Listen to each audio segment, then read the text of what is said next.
Charles Dickens. La historia de nadie. Vivía en la orilla de un enorme río, ancho y profundo, que se deslizaba silencioso y constante hasta un vasto océano desconocido. Fluía así desde el Génesis. Su curso se alteró algunas veces, al volcarse sobre nuevos canales, dejando el antiguo lecho seco y estéril, pero jamás sobrepasó su cauce y seguirá siempre fluyendo hasta la eternidad. Nada podía progresar, dado su corriente impetuosa e insondable. Ningún ser viviente, ni flores, ni hojas, ni la menor partícula de cosa animada o sin vida volvía jamás del océano desconocido.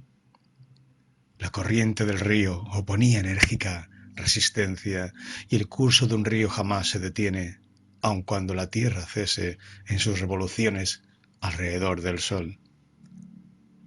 Vivía en un paraje bullicioso y trabajaba intensamente para poder subsistir. No tenía esperanza de ser alguna vez lo suficientemente rico como para descansar durante un mes, pero aún así estaba contento. Tenía a Dios por testigo y no le faltaba voluntad para cumplir sus pesadas tareas.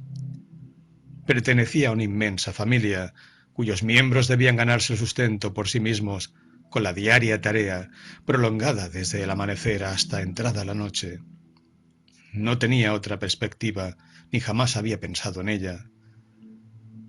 En la vecindad donde residía se oían constantes ruidos de trompetas y tambores, pero no le concernían en absoluto. Esos golpes y tumultos procedían de la familia Bigwig, cuya extraña conducta no dejaba de admirar. Ellos exponían ante la puerta de su vivienda las más raras estatuas de hierro, mármol y bronce, y oscurecían la casa con las patas y colas de toscas imágenes de caballos. Si se les preguntaba el significado de todo eso, sonreían con su rudeza habitual y continuaban su ardua tarea. La familia Bigwig, compuesta por los personajes más importantes de los alrededores y los más turbulentos también, tomó a su cargo la misión de evitar que pensara por sí mismo, manejándolo y dirigiendo sus asuntos, porque, verdaderamente, decía él, carezco del tiempo suficiente, y si son tan buenos al cuidarme, a cambio del dinero que les pagaré, pues la situación monetaria de dicha familia no estaba por encima de la suya. Estaré aliviado y muy agradecido al considerar que ustedes entienden más que yo. Aquí continuaban los golpes y tumultos y las extrañas imágenes de caballos ante las cuales se esperaba. Debía arrodillarse y adorar. No comprendo nada de eso, dijo, frotándose confuso la frente arrugada. Debe tener un significado, seguramente, que yo no alcanzo a descubrirlo. Eso significa, contestó la familia, sospechando lo que quería decir, honor y gloria en lo más alto, para el mayor mérito. Oh, respondió él, y quedó satisfecho. Pero cuando miró hacia las imágenes de hierro, mármol y bronce, no encontró ningún compatriota suyo de valor. No pudo descubrir ni uno de los hombres cuyo saber lo rescató a él y a sus hijos de una enfermedad terrible, cuyo arrojo elevó a sus antepasados de la condición de siervos, cuya sabia imaginación abrió una existencia nueva y elevada a los más humildes, cuya habilidad llenó de infinitas maravillas el mundo del hombre trabajador. En cambio descubrió a otros acerca de los cuales no había escuchado jamás nada bueno, y otros más aún sobre quienes sabía que pensaban muchas maldades. «Hum», se dijo para sí, «no lo entiendo del todo». De modo que se fue a su casa y se sentó junto a la lumbre para no pensar más en ello. En este tiempo no había lumbre en su chimenea, cruzada por surcos ennegrecidos. A pesar de ello, era su lugar favorito. Su mujer tenía las manos endurecidas por el trabajo constante y había envejecido antes de tiempo, pero aún así la amaba mucho. Sus hijos, detenidos en el crecimiento, exhibían señales de una alimentación deficiente, pero se notaba belleza en sus ojos. Por sobre todas las cosas existía en el alma de ese hombre el ardiente deseo de instruir a sus hijos. Si algunas veces resulté engañado, decía, por falta de saber, al menos que ellos aprendan para evitar mis errores. Si es duro para mí recoger la cosecha de placer y sabiduría acumuladas los libros, que a ellos les resulte fácil. Pero la familia Pickwick estalló en violentas discusiones acerca de lo que era legítimo enseñar a los hijos de ese hombre.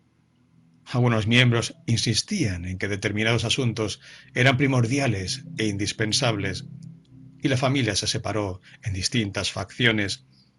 Escribió panfletos, convocó a sesiones, pronunció discursos. Se acorralaron unos a otros en tribunales laicos y cortes eclesiásticas. Se arrojaron barro, cruzaron las espaldas y cayeron en abierta pugna e incomprensible rencor. Mientras tanto, este hombre contempló al demonio de la ignorancia, irguiéndose y arrastrando consigo a sus hijos. Vio a su hija convertida en una prostituta andrajosa, a su hijo embrutecerse en los senderos de baja sensualidad, hasta llegar a la brutalidad y al crimen. La naciente luz de la inteligencia a los ojos de sus hijos pequeños cambiaba hasta convertirse en astucia y sospechas, a tal punto que los hubiera preferido imbéciles. Tampoco soy capaz de entenderlo, dijo entonces, pero creo que no puede justificarse. No, por el cielo nublado que me ampara, protesto y me reconozco culpable. Tranquilizado nuevamente, porque sus pasiones eran por lo común de escasa duración y su natural bondadoso, miró a su alrededor, en los domingos y feriados, y notó cuánta monotonía y fastidio existía por doquier, cuánta embriaguez surgía de allí, con su séquito de ruindades. Entonces recurrió a la familia Pickwick, diciendo: somos gente trabajadora y sospecho que la gente trabajadora de cualquier condición necesita refrigerio mental y distracciones. Vean las condiciones en que caemos cuando descansamos sin ellas. Vengan, distráiganme inocentemente, muéstrenme alguna cosa, denme una escapatoria.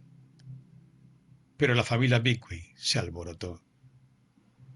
Cuando varias voces pudieran escucharse, se le propuso enseñar las maravillas del mundo, las grandezas de la creación, los notables cambios del tiempo, la obra de la naturaleza y las bellezas del arte en cualquier período de su vida, y cuanto pudiera contemplarlas.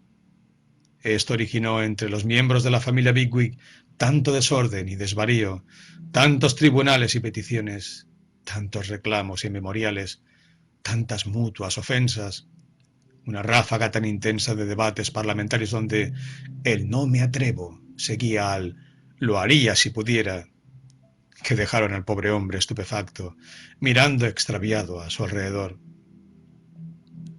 Yo he provocado esto, se dijo, y se tapó aterrorizado los oídos. Solo intento hacer una pregunta inocente, surgida de mi experiencia familiar y del saber común de todo hombre que desea abrir los ojos. No lo entiendo y no soy comprendido. ¿Qué surgiría de semejante estado de cosas? Inclinado sobre su trabajo, se repetía con frecuencia esta pregunta cuando comenzó a extenderse la noticia de una peste que había aparecido entre los trabajadores, provocando muertes a millares. Al mirar a su alrededor, pronto descubrió que la noticia era cierta. Los moribundos y los muertos se mezclaban en las casas estrechas y sucias en que vivieron. Nuevos venenos se filtraban en la atmósfera siempre triste, siempre nauseabunda.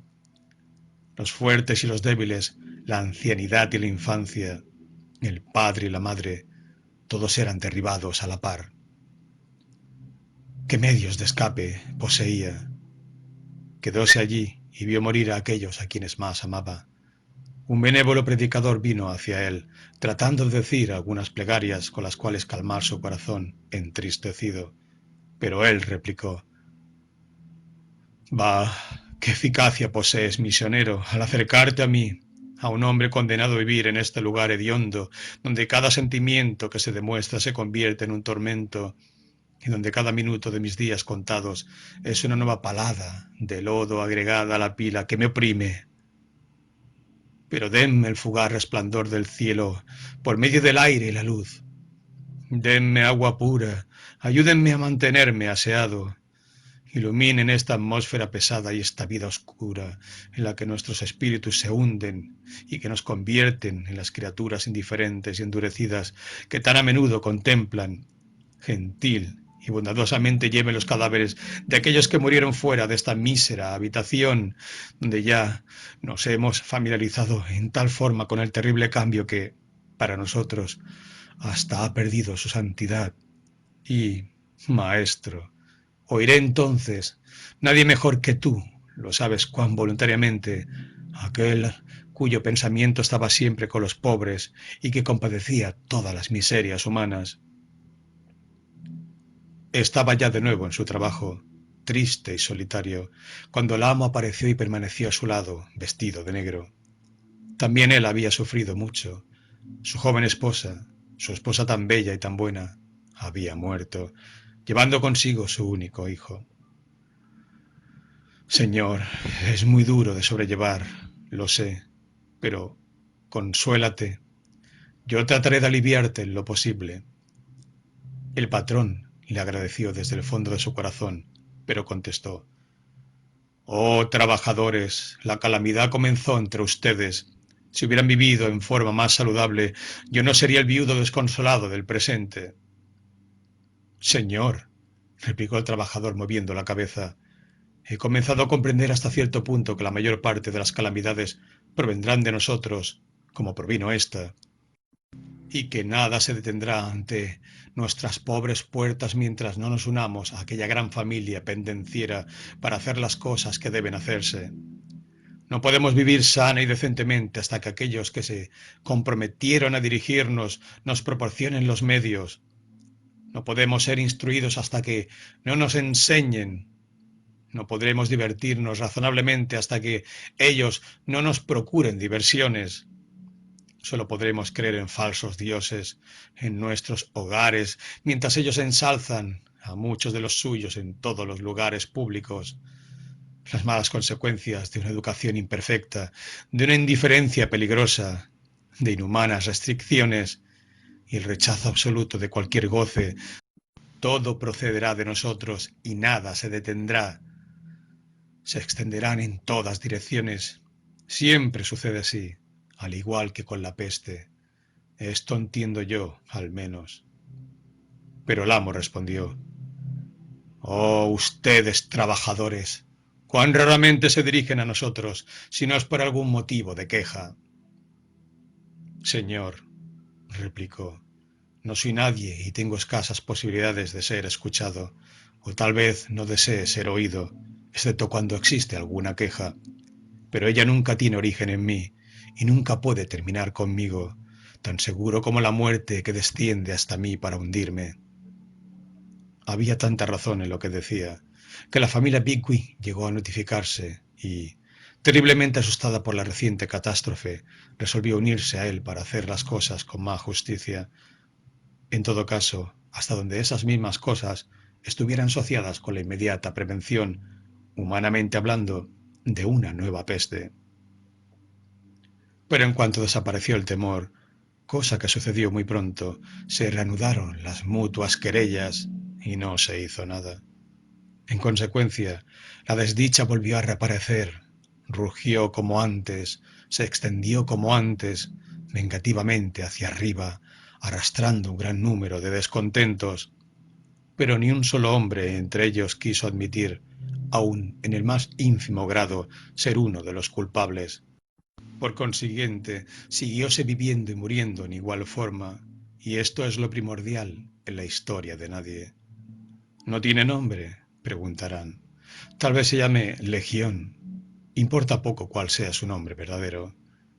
Si han estado en los pueblos belgas, cerca del campo de Waterloo, habrán visto en alguna iglesia pequeña y silenciosa el monumento erigido por fieles compañeros de armas a la memoria del coronel A, del mayor B, de los capitanes C, D y E, de los subtenientes F y G, alféreces H, I y J, de 7 oficiales y 130 soldados que cayeron en el cumplimiento de su deber en un día memorable.